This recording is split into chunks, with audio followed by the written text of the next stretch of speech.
রাত ঠিক 12টা। পুরো বাড়িটা নিস্তব্ধ। এমন নিস্তব্ধতা যেখানে নিজের নিঃশ্বাসের শব্দও কানে লাগে। এই বাড়িটা বহু বছর ধরে পরিত্যক্ত। লোকেরা বলে এই সিঁড়িটা বেয়ে কেউ নামলে আর ফিরে আসে না।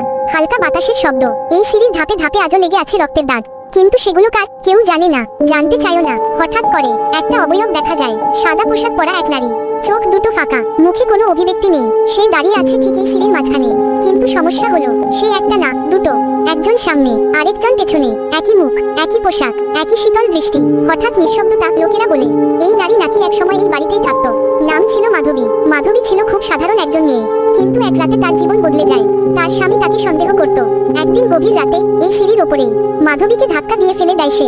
শব্দ হয়নি বেশি, শুধু একটা ভাঙা হাড়ের শব্দ। আর তারপর নিস্তব্ধতা। কিন্তু মাধবী মারা যায়নি সেদিন। সে মরেছে ধীরে ধীরে, এই সিঁড়িতেই, একা, অন্ধকারে।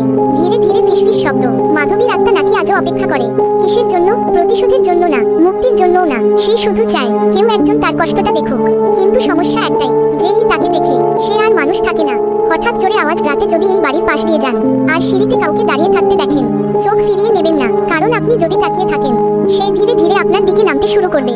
1 ধাপ, 2 ধাপ, 3 ধাপ। আর যখন সে আপনার সামনে দাঁড়াবে, তখন আপনি বুঝবেন সে আসলে আপনার দিকেই তাকিয়ে ছিল শুরু থেকেই।